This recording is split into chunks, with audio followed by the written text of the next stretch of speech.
kita bersyukur kepada Tuhan ada kesempatan bagi kita beribadah. Memang inilah yang sangat baik di dalam pujian itu, dari awal sampai selesai. Kalau ada roh Tuhan yang pimpin, kita ada kesehatian, tidak pun harus runding di rapat, adakan pertemuan, tetapi dengan pimpinan Roh Kudus kita semua boleh satu arah. Mulai dari kita beribadah, mulai kita memuji Tuhan, kita mendengarkan firman Tuhan, dan Roh Tuhan bekerja. Itu membawa satu arah kepada kehendak Tuhan. Inilah ibadah kalau ada Roh Kudus yang bekerja. Dan saat ini juga kita akan membaca firman Tuhan. Kisah Rasul pasal yang ke-24 ayat yang ke-16. Sebab itu aku senantiasa berusaha untuk hidup dengan hati nurani yang murni di hadapan Allah dan manusia. Ini saudara-saudaraku firman Tuhan yang kita perhatikan saat hari ini. Mari bersama kita baca Kisah Rasul 24 ayat 16. 1, 2, 3. Sebab itu aku senantiasa berusaha untuk hidup dengan hati nurani yang murni di hadapan Allah dan manusia. Inilah pergumulan kita sepanjang hari umur hidup kita. Saudara-saudaraku, hati yang murni untuk Tuhan, hati yang murni yang berkenan kepada Tuhan, itu adalah jalan kita siap bagi hari kedatangan Tuhan. Dan itulah juga yang merupakan satu modal bagi kita untuk menghampiri hadiratnya Tuhan. Sebabnya Rasul Paulus sangat memperhatikan ini. Banyak kata-kata Rasul Paulus menyaksikan bahwa dia memiliki hati nurani yang murni. Kisah Rasul 23 kita mau baca juga ayat 1. Sambil menatap anggota-anggota mahkamah agama, Paulus berkata, "Hai saudara-saudaraku, sampai kepada hari ini aku tetap hidup dengan hati nurani yang murni di hadapan Allah." Hati nurani yang murni yang sudah teruji tidak takut.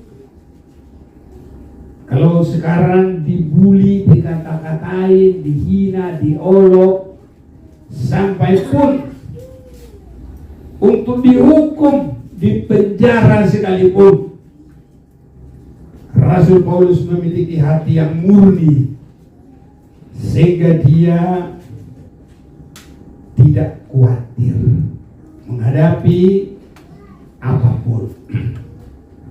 Ini saudara-saudaraku, biar kita juga memiliki hati nurani yang murni ini, sampai kita tidak khawatir dengan apapun. Di tengah-tengah sekarang ini banyak sekali kesulitan, pergumulan, tantangan hidup, baik dari keadaan dunia, iklim yang semakin rusak, cuaca, suasana bumi, semuanya terjadi. Belum lagi hati manusia yang semakin cenderung penuh dengan kejahatan. Saudara-saudaraku, tidak ada lagi perlindungan bagi kita. Kalau secara manusia, tapi kalau hati kita murni dan melekat kepada Tuhan, maka saudara-saudaraku, hati nurani yang murni dan melekat kepada Tuhan, itu ada jaminan, saudaraku, dari segala kesulitan apapun. Mazmur 91, kalau kita mulai dari atas, dalam lindungan Allah. Mazmur 91 ayat 1, orang yang duduk dalam lindungan yang maha tinggi dan bermalam dalam naungan yang maha kuasa. Aku berkata kepada Tuhan, akan berkata kepada Tuhan, tempat perlindunganku dan kubu pertahananku, Allahku yang kupercayai. Ini saudara-saudaraku, lewat hati yang murni menghampiri Tuhan, ini kita menghampiri Tuhan dan masuk dalam lindungan yang maha tinggi. Hati nurani yang murni terarah kepada Tuhan. Ayat 3, sungguh dialah yang akan melepaskan engkau dari jerat penangkap burung, dari penyakit sampar yang busuk. Inilah yang sedang terjadi. Hidup manusia ini bagaikan selalu menghadapi jerat. Dimanapun ada jerat-jerat bahaya, jerat-jerat maut, jerat-jerat kesulitan, ini kita hadapi. Penyakit sampar yang busuk itu adalah penyakit yang tiba-tiba, dan penyakit yang tiba-tiba itu macam sekali, berkembang melebihi dari pengetahuan manusia. Penyakit bisa lebih cepat berkembangnya. Dulu ada Ebola, ada MERS, ada apa saja, SARS. Nah, sekarang COVID-19 alias Corona. Saudara-saudaraku, sejarahnya telah begitu kita dengar di negara ini, Corona ini. Tapi kalau Tuhan dapat perlindungan kita dengan hati nurani yang bersih masuk dalam hadirat Tuhan, maka ayat yang keempat, dengan kepaknya ia akan menudungi engkau, di bawah sayapnya engkau akan berlindung. Kesetiaannya ialah perisai dan pagar tembok. Haleluya, saudaraku. Biar hati nurani kita terus kepada Tuhan. Tuhan itu tetap setia melindungi kita. Kalaupun kita mengalami ujian cobaan, itu hanya ya seperti minggu yang lalu saya nyanyi suka duka selalu bergantian. Untuk apa? Memperkuat imanku. Jadi semua itu memperkuat iman, saudaraku. Kalau kita terus mengasihi Tuhan, berusaha untuk tetap memiliki hati nurani yang murni di hadapan Tuhan. Ayat 5, engkau tidak usah takut terhadap kedahsyatan malam. Karena di malam-malam ini, saudaraku, itu juga singa-singa yang mengaum. Itu lebih, biasanya kalau kepada manusia, singa yang mengaum ini malam datangnya, saudaraku. Dan kita dengar itu adalah pekerjaan setan, pekerjaan iblis yang berusaha di akhir zaman ini.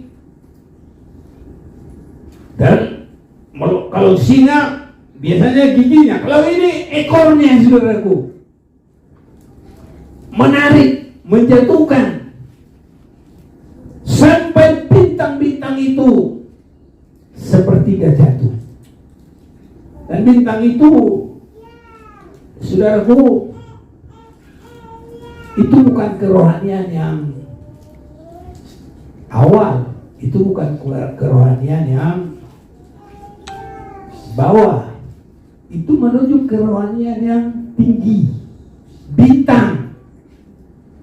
Dan kalau bintang itu sudah mencapai ketinggian dalam banyak hal, itu sebabnya semua harus berhati-hati, bukan jemaat Tuhan. Kita dengar pelayan-pelayan yang besar, ada yang jemaat 10.000, ada yang lain-lain, bisa bagaikan ditarik, dibuang ke bumi. Artinya jatuh dalam keduniawian, jatuh di dalam dosa. Sering sekali terjadi. Namun dalam Mazmur 91 ayat 5, engkau tidak usah takut terhadap kedahsyatan malam, karena di situ semua kesulitan dan semua dosa bisa menggoda. Terhadap panah yang terbang di waktu siang, terhadap penyakit sampar yang berjalan di dalam gelap, terhadap penyakit menular. Sekarang ini penyakit menular ini COVID-19 paling cepat. Orang cuma berkerumun aja sudah menular, saudara-saudaraku. Itu sebabnya saat ini setan sudah balik-balik. Kalau yang biasa kita dengar, bersatu kita teguh, bercerai kita runtuh. Tapi kalau COVID, bersatu kita dihajar sama corona. Itu dibalik-balik sama si corona. Tapi terhadap penyakit sampar yang berjalan di dalam gelap, terhadap penyakit menular yang mengamuk di waktu petang, walau 1.000 orang rebah di sisimu, 10.000 di sebelah kananmu, tapi itu tidak akan menimpamu. Imani, saudaraku. Haleluya. Kita imani semuanya. Tapi berjuang hati nurani yang murni di hadapan Tuhan, dan berjuang juga di hadapan manusia, biar Tuhan tolong kita. Itu tidak akan menimpa kita. Engkau hanya menonton dengan matamu sendiri dan melihat pembalasan terhadap orang fasik. Sebab Tuhan ialah tempat perlindunganmu, yang maha tinggi telah kau buat tempat perteduhanmu.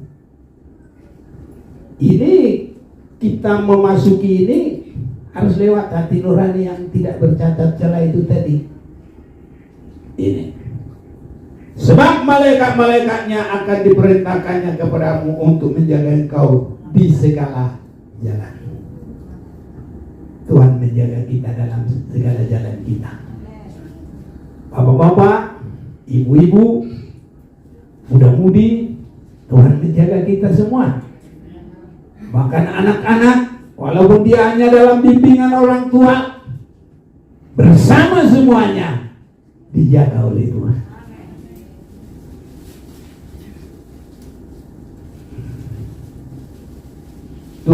Mereka akan menatang engkau di atas tangannya, supaya kakimu jangan terantuk kepada batu. Ini saudaraku, singa dan ular dedung akan kau langkahi. Nah, ini singa-singa ini tidak takut lagi kita, saudaraku, ya kan? Dalam 1 Petrus 5 ayat 8, waspada singa yang mengaum.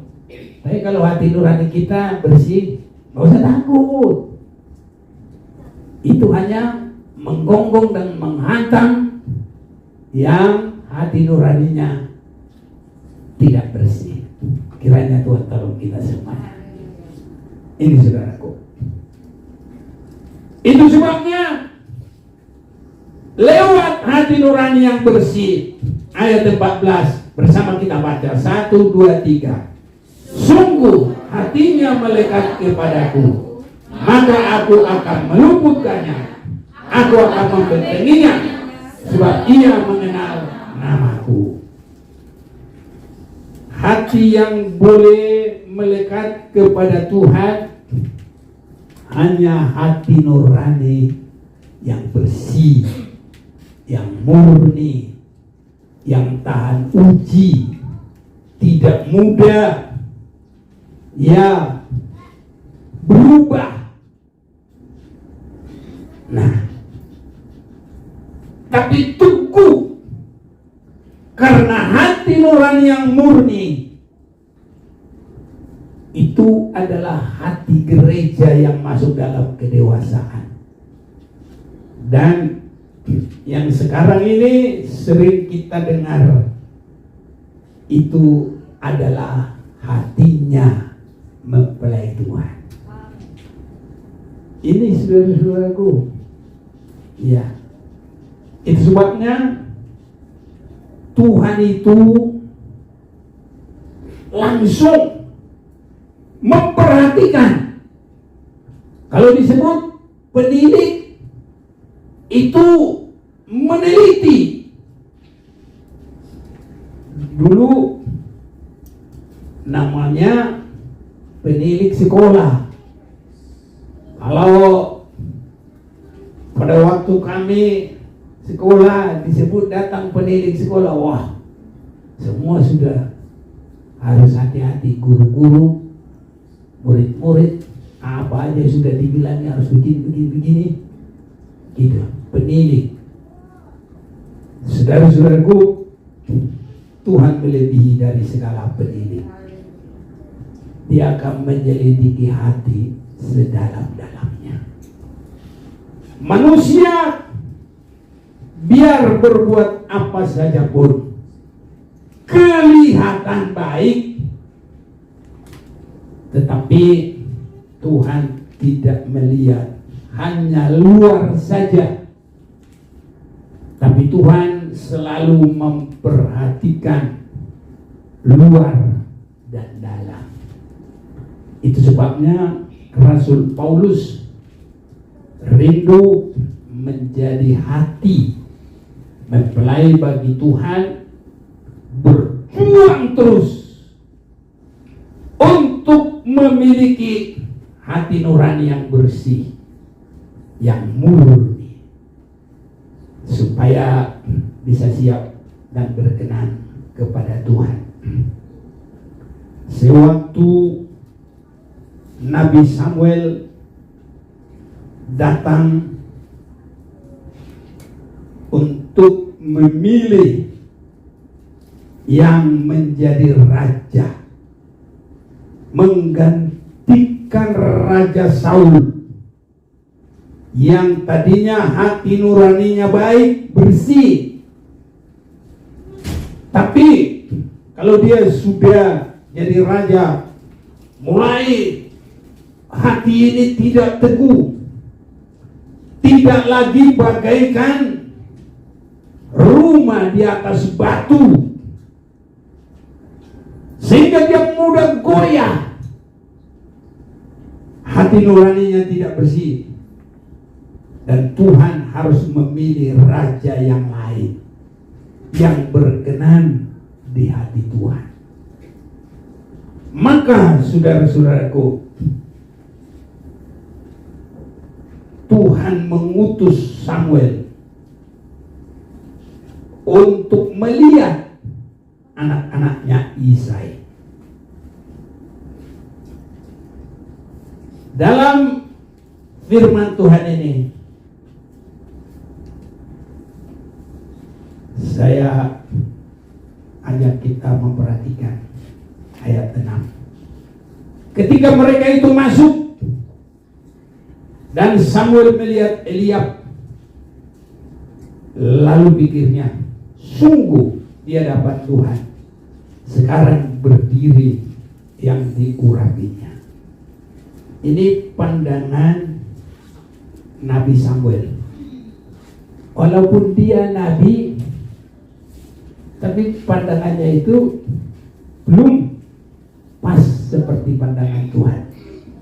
Dia pikir inilah yang hati nuraninya bersih, inilah yang hati nuraninya baik.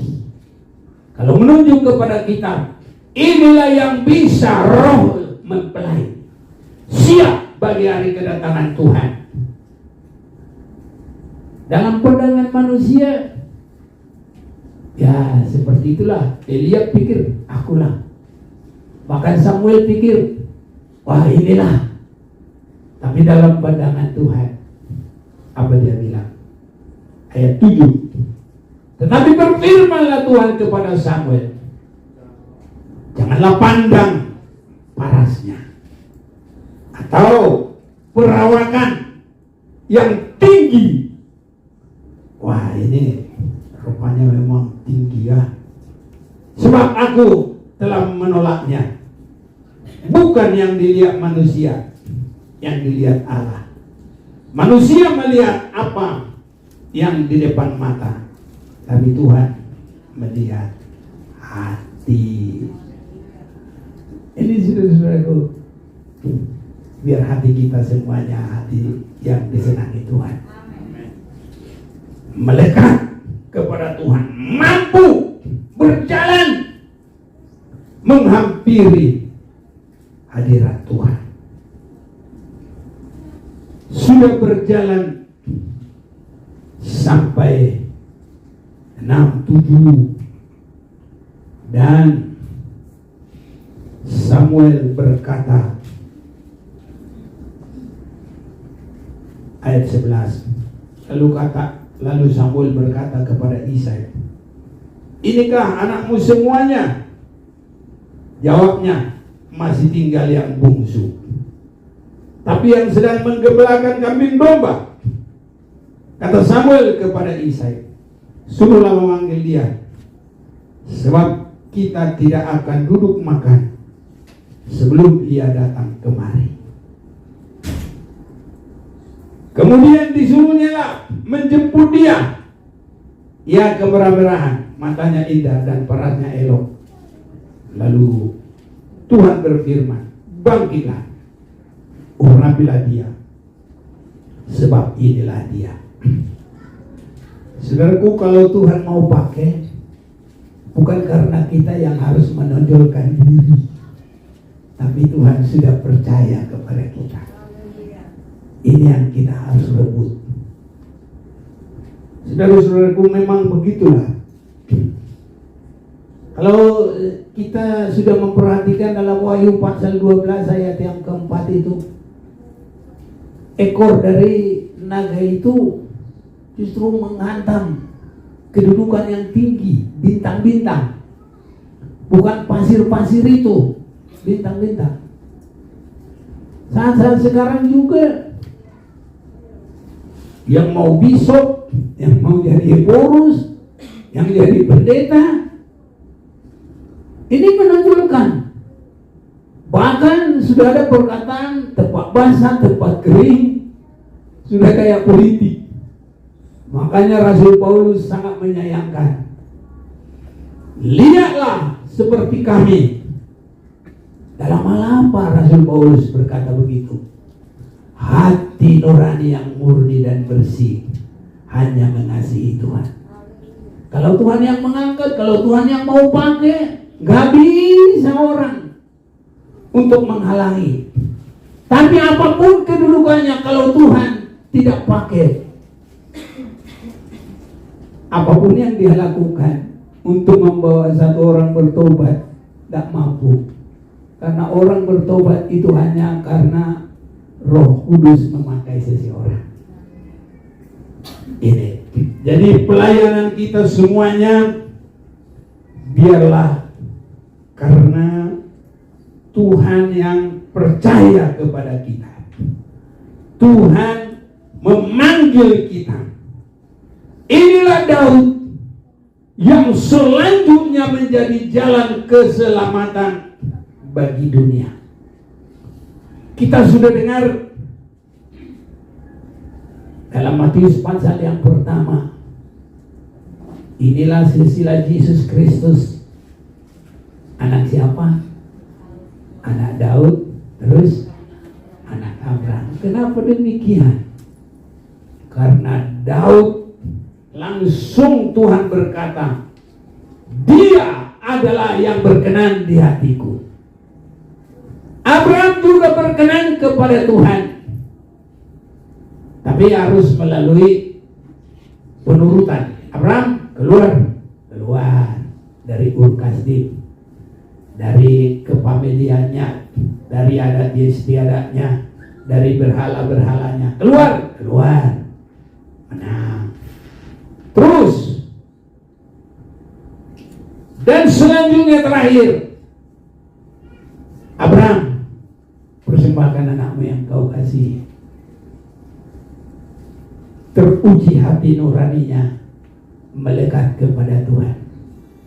Lebih mengasihi Tuhan daripada apa saja pun, termasuk keinginannya. Dan dia menang. Itu sebabnya anak Daud, anak Abraham. Karena Daud itu artinya yang dikasihi Tuhan. Kita semua biar sampai merebut hati nurani yang dikasihi Tuhan. Ibadah kita, pelayanan kita, saudara-saudaraku, harus sampai menjadi yang dikasihi Tuhan. Dengan hati nurani yang bersih, kita menjadi kesayangan bagi Tuhan. Hati nurani yang bersih, yang terus-menerus tertuju berjuang pelaku kebenaran firman Tuhan. Kiranya Tuhan tolong kita semua berjuang pelaku firman. Untuk berjuang pelaku firman, kita harus mengalahkan keinginan-keinginan kita. Inilah pergumulan, kiranya Tuhan tolong kita semuanya. Dalam kitab Keluaran, saya mau ajak kita baca pasal 19.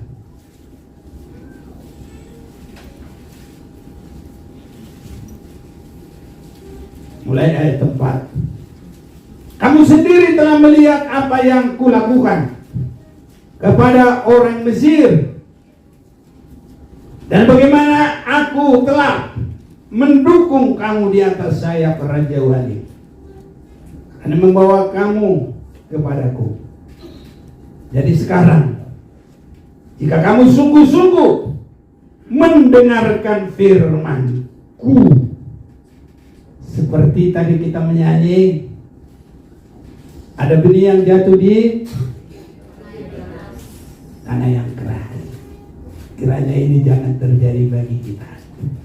Tapi hati kita adalah hati yang lembut. Firman Tuhan tidak mentah terus. Tidak. Ya. Biasanya kalau tanah yang gembur kita tabur langsung pada lengket itu. Tapi kalau tanahnya kayak yang beton, aspal beton atau aspal, kita lempar pada loncat, saudara-saudara itu. Tapi kalau tanah yang lembut itu kita lempar, dia enggak loncat, malah langsung nempel di situ, tumbuh. Ya.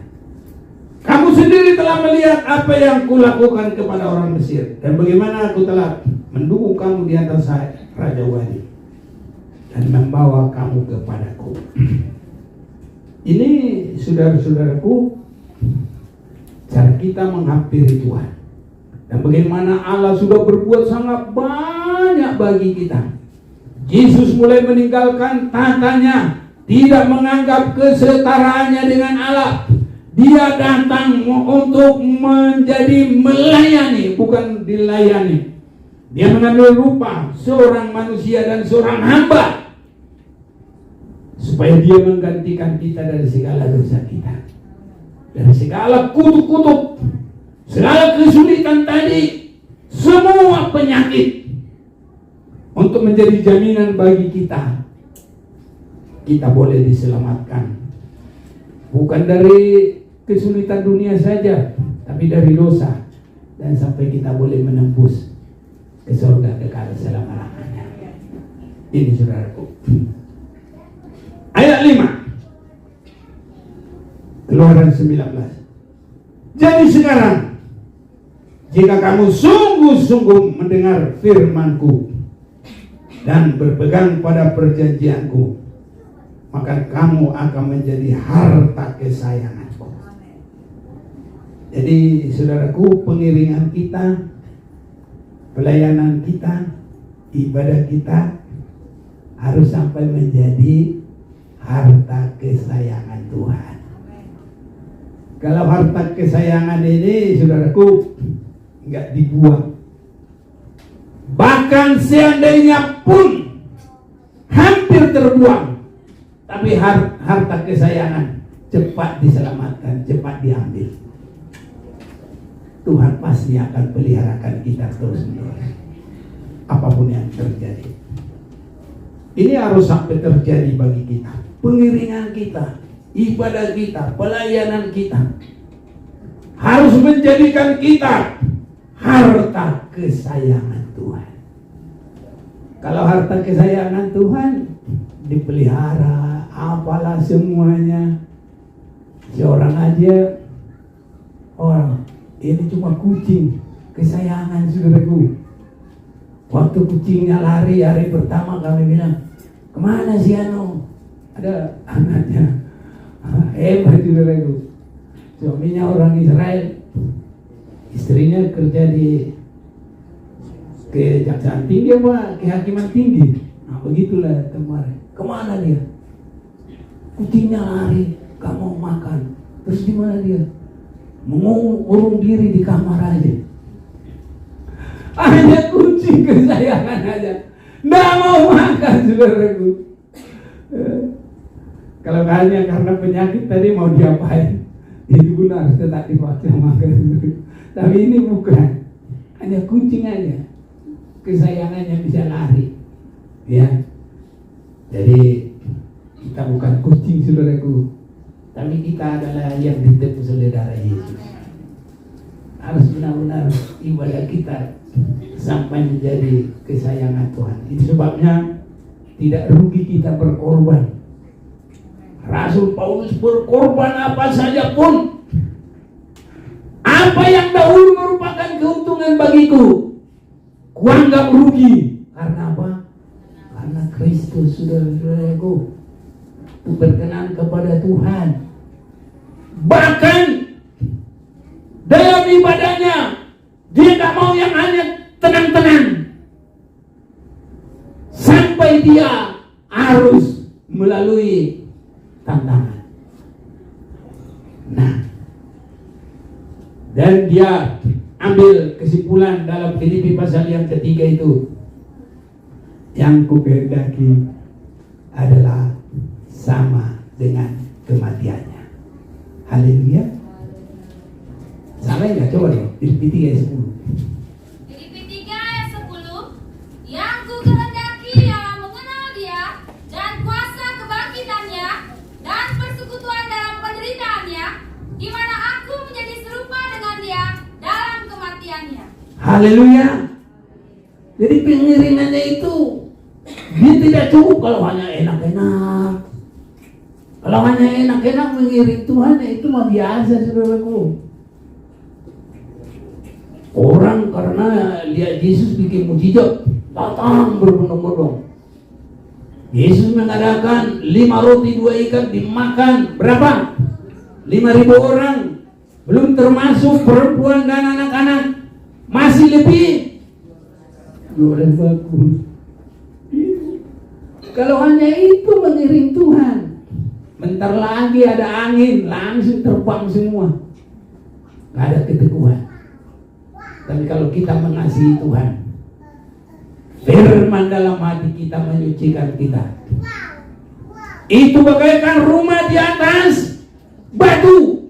Biar ada angin, biar ada hujan, biar ada banjir, rumah itu kokoh. Biar kita kokoh dalam Tuhan. Kiranya Tuhan tolong kita semuanya, saudaraku, kokoh tetap dalam firman. Ya, itu sebabnya kita nggak langsung merasa kasihan sama diri kita. Aku ibadah ini, umpamanya kehujanan, langsung kita kasihan. Dah usah, saudaraku. Yesus sampai mati tersalib dijuta bukan karena dosanya, tapi karena Dia mengasihi kita. Dia rela tantangan yang luar biasa. Pasti kita kuat sampai nanti sekarang. Jadi sasaran ibadah kita, pelayanan kita harus sampai menjadi kesayangan Tuhan. Itu karena hati nurani kita sudah dibersihkan dalam pengenalan kita kepada Tuhan. Jadi sekarang jika kamu sungguh-sungguh mendengarkan firman-Ku dan berpegang pada perjanjian-Ku, maka kamu akan menjadi harta kesayangan-Ku sendiri dari antara segala bangsa, sebab Akulah yang punya seluruh bumi. Kamu akan menjadi bagiku kerajaan imam. Nah, kita melayani sekarang sampai ini kerajaan imam ini di kerajaan 1000 tahun. Di situ, saudaraku. Kalau nanti di surga kita semua hanya menyembah kepada Tuhan. Semua hanya menyembah kepada Tuhan. Tapi kalau dalam kerajaan 1000 tahun, semua sesuai perbuatan kita itu, yang bersungguh-sungguh memenangkan 5 talenta akan menguasai 5 daerah sesuai perbuatannya. Sebabnya kamu akan menjadi bagiku kerajaan imam, bangsa yang kudus. Inilah semuanya firman yang harus kau katakan kepada orang Israel. Sekarang Tuhan katakan kepada kita untuk menjadi gereja yang siap bagi hari kedatangan Tuhan. Saudaraku, hati nurani manusia ini itu menjadi perebutan. Tuhan menginginkan hati nurani manusia yang bersih. Tapi iblis juga berusaha untuk menguasai hati nurani manusia. Dan kalau hati nurani manusia itu sudah dikuasai oleh iblis, tidak ada lagi kerinduan untuk Tuhan, tidak ada lagi kerinduan untuk ibadah. Apa yang ada? Kerinduan untuk dosa, kerinduan untuk kesenangan dunia, kerinduan kesenangan daging, hanya itu saja. Tapi kalau sudah umurnya selesai, maka dia akan terhukum selama-lamanya. Orang kaya itu sebetulnya nggak nipu orang loh. Lukas pasal 12, nggak mencuri, nggak ngakalin, hanya hatinya itu diberikan kepada kesenangan dunia. Hanya hatinya itu dibuat berpondasi kepada hal itu, bukan kepada firman Tuhan yang menjadi pondasi yang kokoh. Sehingga dia bilang, "Hai jiwaku, cukup harta bagimu, bersenang-senanglah, makanlah, minumlah." Dan ayat selanjutnya Tuhan katakan, "Hei orang bodoh, malam hari ini diambil nyawamu, hartamu itu mau kemana lagi?" Ini saudaraku, kalau manusia mampu mengumpulkan harta di bumi ini, tapi kalau dia sudah mati, mau dikemanain deh? Ada kesaksian daerah Jawa Timur sana, Lumajang, waktu mereka cerita, mana lempitan-lempitan, ada duit, ada emas dari rumahnya. Orang itu nggak tahu nyimpan di bank, mana pokoknya mana sudah dia mati, ada duit sudah. Ya apalah artinya begitu kesenangannya. Mungkin dia nggak makan enak, hanya cuma ngumpulin itu, hobinya ngumpulin gitu aja saudara. Ya kalau dia mati ya nggak bisa jaminan. Ya paling itu nanti orang yang apa itu nggak susah. Yang untuk kuburan nggak ada duit, untuk apa syukuran ada duit, apapun ada duit, cuma itu aja untungnya. Tapi bukan untuk dia juga, tetapi untuk ditinggal. Pokoknya apapun yang dikerjakan oleh manusia, kalau dia sudah mati, sudah tidak ada artinya. Itu sebabnya lewat hati nurani yang murni yang baik, biar kita menghampiri tahta Tuhan dan kita memiliki hati nurani yang baik. Waktu iblis melihat Adam dan Hawa begitu indah, santai, tenang, ada di Taman Eden, apa yang iblis berbuat? Ingin merebut hati manusia. Iblis kalau hanya dengan kata-kata apa semuanya nggak cukup. Jadi iblis lihat begini. Kita baca Kejadian 3 ayat 6. Atau ada yang bantu boleh? Kejadian 3 ayat 6. Perempuan itu melihat bahwa buah pohon itu baik untuk dimakan dan sedap kelihatannya. Lagi pula pohon itu menarik hati dan memberi pengertian. Ini menarik hati. Iblis selalu membuat manusia tertarik kepada yang menarik hati dia. Umpamanya ada perempuan, hatinya tertarik perhiasan, baju, macam-macam ketertarikan hati. Nah, lanjut.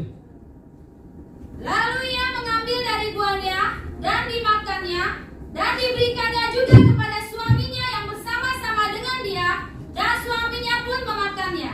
Ya, inilah cara iblis mengambil perhatian manusia, dan saat itulah dosa yang pertama. Saudara-saudaraku, Tuhan senantiasa melihat masihkah ada hati yang terarah kepada dia, yang cenderung kepada dia. Dalam Kejadian pasal 6 ayat 5. Tengok. Kejadian 6 ayat 5. Ketika dilihat Tuhan bahwa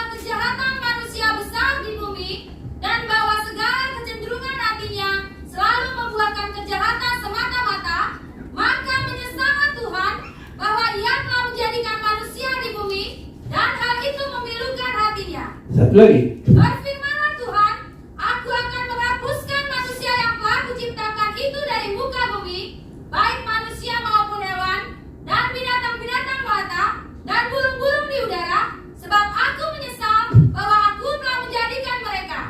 Tetapi Nuh mendapat kasih karunia di mata Tuhan. Iya. Saudara-saudaraku, inilah yang membuat Tuhan menyesal. Hati nurani yang cenderung kepada dosa. Kecenderungan hatinya membuahkan kejahatan semata-mata.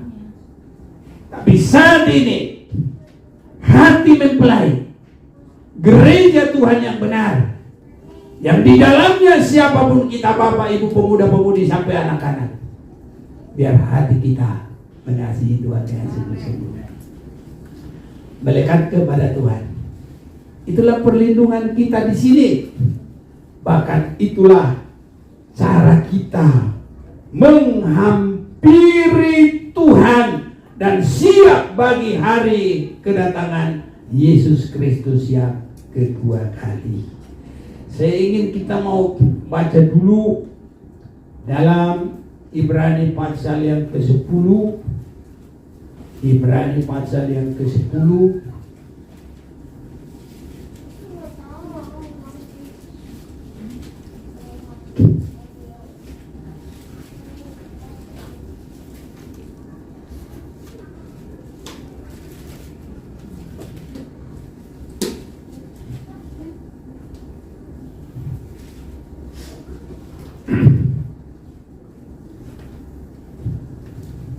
Saya mau bacakan mulai dari 19 ketekunan. Jadi saudara-saudara, oleh darah Yesus kita sekarang penuh keberanian dapat masuk ke dalam tempat kudus. Ada keberanian, saudaraku. Kalau orang hati nuraninya tidak benar, gak ada keberanian. Adam saja kalau dia sudah hati nuraninya ditarik, digoda oleh setan, begitu Allah lewat, Adam berbuat apa? Sembunyi, takut. Sampai Tuhan panggil, bahasa Batak, "Yo Adam, di dia loh. Hei Adam, di mana kau?" Sekarang harus kita jawab, "Tuhan, saya rindu hati nuraniku baik, berkenan kepada-Mu." Harus ini, saudaraku. Biar dimarahi, biar diolok, biar apapun. Itu seperti kita membangun perahu. Kalau Nuh pun diolok, Nuh goblok, masa kamu bikin perahu di darat? Apapun yang terjadi, hati nuraniku ingin bertemu dengan Tuhan lewat hati nurani yang bersih. Tadi saya baca 19 ya. 20. Karena Ia telah membuka jalan yang baru dan yang hidup bagi kita melalui tabir, yaitu dirinya sendiri. Itu melalui penyucian darahnya. Itu caranya. Baru melalui penyucian firman-Nya, melalui pimpinan Roh-Nya, itu kita berjalan. Kalau Yesus berkata, "Akulah jalan, kebenaran dan hidup," caranya bagaimana? Melalui penyucian darah, melalui penyucian firman, melalui pimpinan Roh-Nya. Ini caranya. Karena Ia telah membuka jalan yang baru dan yang hidup bagi kita melalui tabir, yaitu dirinya sendiri. Dan kita mempunyai seorang imam besar sebagai kepala rumah Allah. Karena itu marilah kita menghadap Allah dengan hati yang tulus ikhlas dan keyakinan iman yang teguh. Oleh karena hati kita telah dibersihkan dari hati nurani yang jahat, Tadi Kejadian 6, semua hati nuraninya sudah cenderung kepada jahat. Tapi gereja yang mau siap bagi hari kedatangan Tuhan, hati nuraninya disucikan oleh darah Yesus dan oleh firman-Nya, supaya hati kita jangan menjadi hati yang di pinggir jalan. Kita telah dibersihkan dari hati nurani yang jahat, dan tubuh kita telah dibasuh dengan air yang murni. Itu penyucian firman. Marilah kita teguh berpegang pada pengakuan tentang pengharapan kita. Apa pengharapan kita? 2 Petrus 3 adalah Yesus segera datang. Hanya dia belum datang karena kasih-Nya menunggu gereja disempurnakan. Sebab Ia yang menjanjikannya setia. Dan marilah kita saling memperhatikan, supaya kita saling mendorong dalam kasih. Bukan mendorong supaya kesakitan, saudaraku.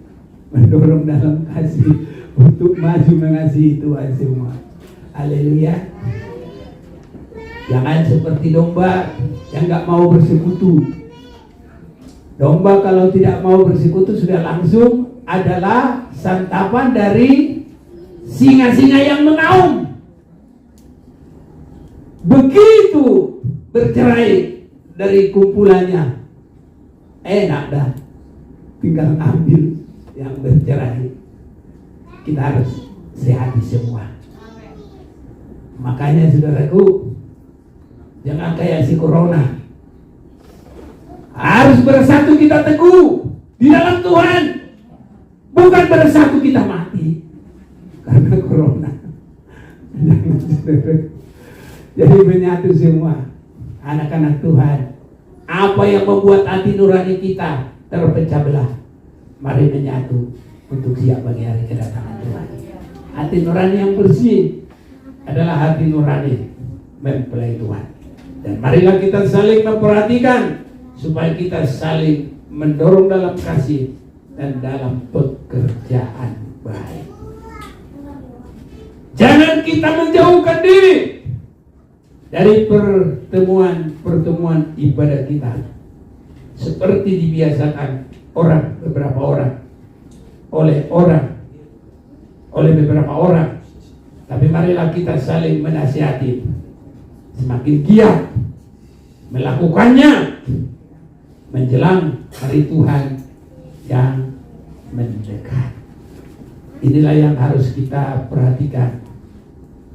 Hati mempelai itu adalah hati yang sudah dibersihkan oleh darah Yesus dan oleh air firman Tuhan, dan yang senantiasa diteguhkan, dikuatkan oleh kuasa Roh Kudus, sehingga kedatangan Tuhan bagi kita bukan untuk jadi kutuk, tapi kedatangan Tuhan bagi kita adalah sukacita dan berkat.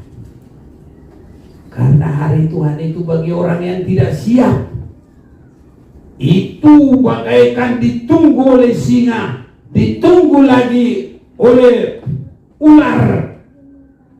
Boleh kita bacalah sebentar Amos pasal yang kelima, tidak terlalu lama.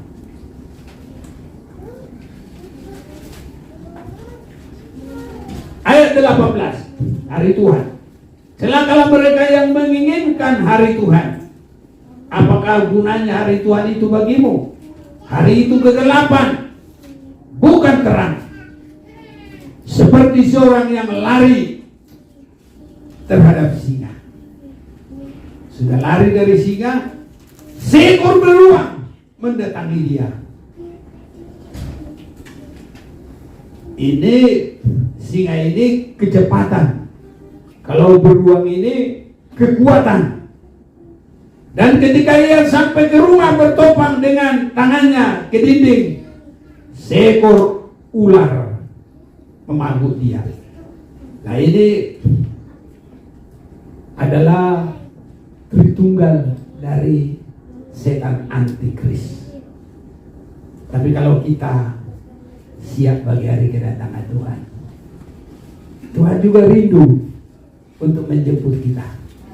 Dan kita juga rindu untuk bertemu dengan Tuhan. Dalam kerajaan 1000 tahun nanti, disitulah kita harta kekayaan kesayangan Tuhan. Dan di situ kita melayani. Semua kita melayani. Disebabnya mari semakin teguh, semakin kuat di dalam Tuhan. Dan Tuhan melindungi menjaga kita dengan hati nurani yang boleh bersih, melekat kepada Tuhan. Kita berdiri bersama-sama. Saat ku tak melihat jalan